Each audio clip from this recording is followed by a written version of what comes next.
What's going on? This is your man John Fortune, your host of the Frustrated Fan Sports Show, and I'm finally back from my bout with COVID. Man, I tell you, it's the worst thing in the world. I got no symptoms. Tomorrow will be my last day of quarantining. Yeah, I'm just excited, but I had to sit through the BS that we saw against Buffalo. Washington falls to the Buffalo Bills 37-3 in a game where they got their butts handed to them in every facet of the game. I want to say this, and I need to say this because I need everybody to come to the understanding of what they need to do. I want everybody to have the exact same energy for Sam Howell in this game that you guys had for Dwayne Haskins in that Cleveland Browns game. That last game where he got benched for the rest of the season. This was not a loss on the offensive line. The defense played a huge role in this loss too, but I'll get to them. But offensively, this was not a loss on the offensive line. This is not a loss on Eric Bieniemy. This was solely at the feet and shoulders of Sam Howell.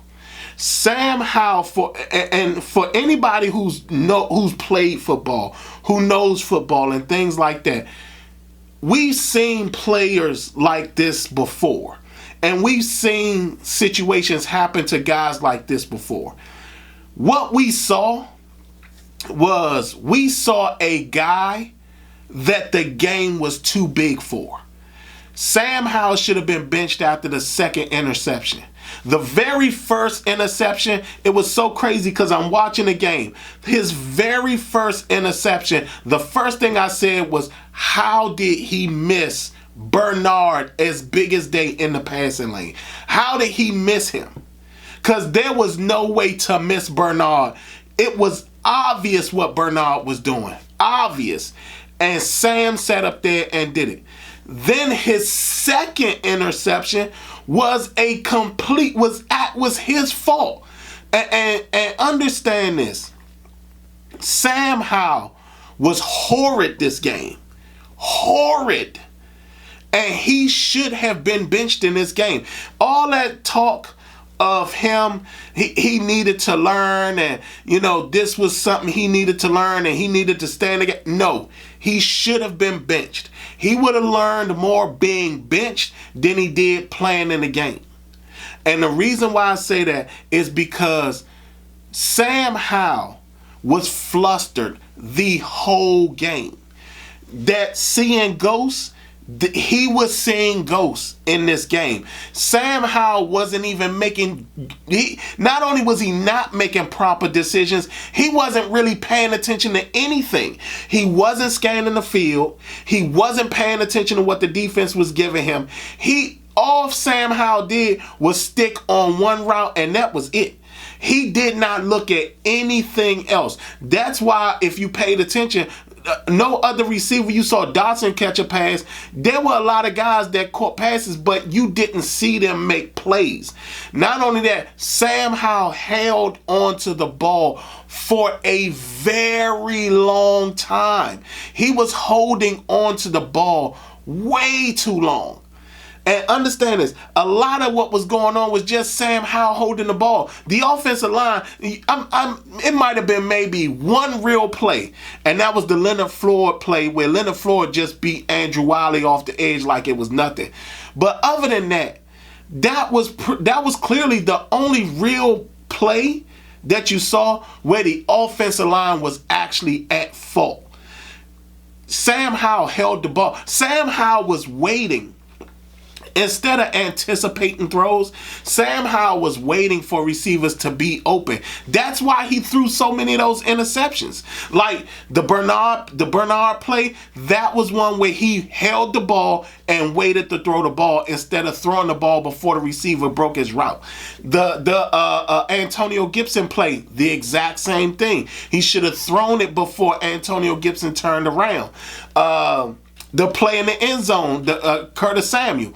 Again, he should not have waited. He should not have been trying to wait for Curtis Samuel to be open. And then the very last interception, again, that was him just standing down the receiver. Well, the last interception was him being stupid, because why in the hell would he think that he would throw the ball over top of a guy that tall?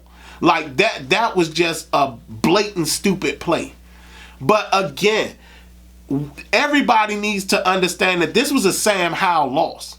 This had, like I said, it had nothing to do with the play calling. It had nothing to do with the offensive line. Sam Howell was not good in this game. Sam Howell should have been benched after the second interception. You saw it.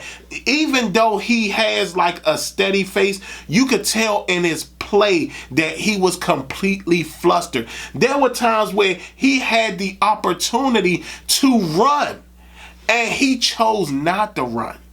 There were times where he had the opportunity. All he had to do was step up in the pocket slightly and he would have had an open receiver. No, he didn't do that. Sam Howell was seeing stuff that was not there. And like I said again, he was holding on to the ball too much. Like the gamer mentality that you want out of a guy like that, he didn't have it. And again, I think he should have been benched. I think he would have learned more sitting on the sideline than he did in the game. And the reason why is because if you would have brought Jacoby Brissett in, who would have had a far clearer mind, who would have been way more settled, he would have sat up there and saw, okay, what I needed to do was breathe and then go back out there and play. No. Sam Howell was playing horribly. You saw that the game was too big for him. You saw that he wasn't getting it done. He should have been benched. Him not being benched actually jacked up his confidence even more now, because now you got to get him through what he just went through. You should have benched him. You should have let him sit on the sideline and see how a quarterback needs to be calm in situations that don't seem like they're really calm. Jacoby Brissett would have made decisions out there that would have been better for the team. Again, we really didn't lose this game until the fourth quarter, really. I mean, we was only down by 2 scores. I mean, it was like 16, it was 16-0, but that for you to go into the third quarter only 16-0, that was still an opportunity to get Sam Howell out and bring in Jacoby Brissett. Instead, what you did was you kept him in the game and let him make even more mistakes. He threw another pick after that. At some point, you got to understand that some of these young quarterbacks do learn from being benched, because they get the feeling of what that feels like. You can't sit up there and make mistakes and then think that somebody's going to be there to bail you out. That's just not what's going to happen. And this game was too big for Sam Howell. And I know that there's going to be a whole bunch of people that's not going to agree with me. But once you guys see the all 22, you guys are going to be like, oh, I get it now. The game was way too big for Sam Howell. There was so many plays where he refused to scan the field at all. His first read was here. He was going here. It got to the point where Buffalo knew all you got to do is pay attention to where his first read is. Watch where he's looking at. He's not going anywhere else. And that's what they did. They based all their defensive backs just paid attention to Sam Howell's eyes. Sam Howell did nothing to basically do anything that made Buffalo feel like they would be in trouble if they didn't pay attention to Sam Howell's eyes. And that's all they did. They teed off on that the whole game. They had so many pass breakups, it made no sense. Then you're talking about 9 sacks. An offensive line never gives up 9 whole sacks. A lot of those sacks was on Sam Howell because he chose to do something that didn't make any sense. There were times where he stepped up and ran out the pocket when there was still a clean pocket there. There was still a clean pocket there. Sometimes, again, I go back to what I said before. Sometimes benching a guy gets him more experience than him staying in the game. And for this particular game, he needed to be sat down. Again, the game got too big for him. He was flustered the whole game. Eric Bieniemy did everything he could to try his best to settle Sam with plays that were easier for Sam to do. Hell, when you think about the Antonio Gibson fumble, understand that starts out with Sam Howell throwing a bad pass. Go back and watch the film. It's that fumble by Antonio Gibson. It starts with Sam Howell throwing a bad pass that Antonio Gibson has to basically make a miraculous catch and then try to make a play out of that. Sam should have been benched. Period. Point blank. There's no getting around it. He should have been benched. Next, this game was also too big for Cody Barton. Cody Barton played horrible. I've never seen a middle linebacker play so stupid. Like, there were several plays where he just got blown completely up by the offensive lineman. He didn't do anything to correct or adjust how he was attacking this whole thing. Not only that, he plays so soft. He doesn't play like a guy who's trying to get a play or make a play or anything. There were so many times where we saw Cody Barton running beside the player that he was supposed to tackle. I mean, Cody Barton was out of place. Not only that, at some point, Cody Barton should have understood that his responsibility was Josh Allen. There were so many times where if Cody Barton would have sat up there and focused on Josh Allen and just made sure that if Josh Allen does anything, he's there, Cody Barton could have made a whole hell of a lot of plays. There were plays across the middle Cody Barton could have made if he would have just sat up there and paid attention to Josh Allen in the game. This includes Josh Allen running for that touchdown. That was because Cody Barton sat up there and took himself out of the play because he wanted to be so far back trying to defend a pass that wasn't even coming across the middle. Watch the film.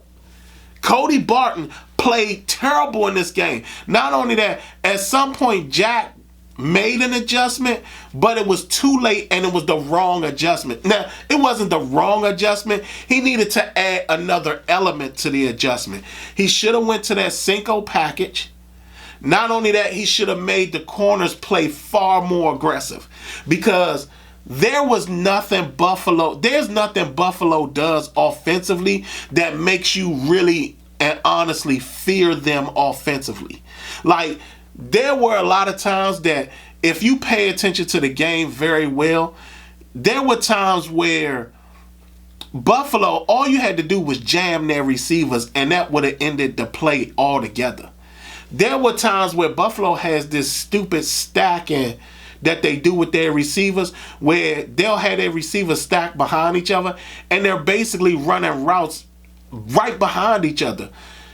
All they had to do was get one of their corners up on that route, up on that formation, and just jam the receiver in front of them. That would have broke the whole play up because the receiver behind him was playing so close, and there was no route for him to run outside of being jammed at the line. The Gabe Davis touchdown. All Kendall Fuller had to do was jam Gabe Davis at the line. The reason Derek Force seemed so out of place was because he ended up having to defend 2 routes instead of 1. He had the route that was the Dalton Kincaid route that was coming across and then there was the Gabe Davis route where Kendall Fuller basically just let Gabe Davis run up the field. If Kendall Fuller would have jammed Gabe Davis at the line, you're talking about that route is gone. That route is not there for Josh Allen, and Derek Force would have been all over top of Dalton Kincaid's route. This wasn't an all-team loss. Like I said, again, there were two guys in particular for me that the game was just too big for, and that was Sam Howell and Cody Barton. They both played very poorly. And like I said, Jack didn't make any... He made the adjustment where you saw the corners playing a little bit more aggressive, but for some reason, I don't know what it is about St. Juice. St. Juice just refuses to be up on a guy and just bodying him. He's such a big corner. You would think that he would be even more assertive against guys, and he wasn't doing that at all. You know, like I said, Kendall Fuller started to get more aggressive. But again, you can't expect for him as your elder statesman to be the guy to have to make the aggressive play all the time. But still, the reason, again, Buffalo does nothing offensively that will make you fear them really. And the fact that Jack couldn't just...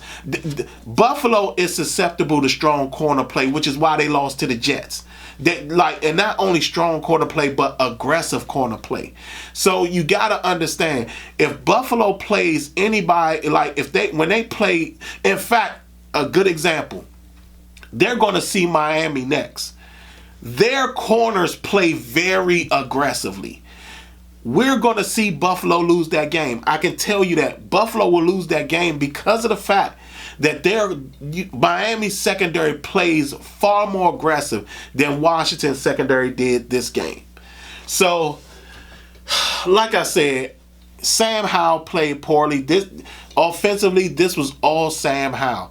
Not only that, to not have make the decision to bench Sam Howell, that would have helped him out a lot because he would have found out how he needs to stay calm under pressure because he lost it out there. His mind was not there. He was seeing ghosts. He was not playing well. He was stuck on one read. He was holding the ball too long. The game was too big for Sam Howell, and he should have been benched. And like I said again, Jack sitting up there having his late decisions to sit up there and make the adjustments did not work out. Not only that, again, not going to that Cinco package. He should have went to that Cinco package early on, especially when you see Cody Barton is getting his butt handed to him by offensive linemen. Jack needed to get the offensive lineman off of Cody Barton because he wasn't playing well. So again, like I said, this game was a sad game. Very, very sad game. Washington was still in the game. Even at 16-0, they were still in the game. And that all went to waste, y'all.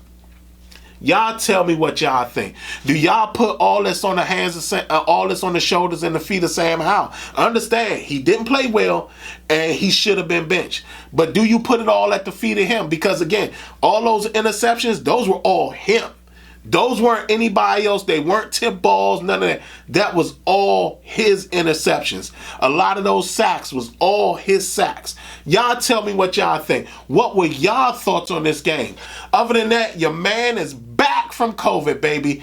This has been your man, John Fortune, and this has been the Frustrated Fan Sports Show.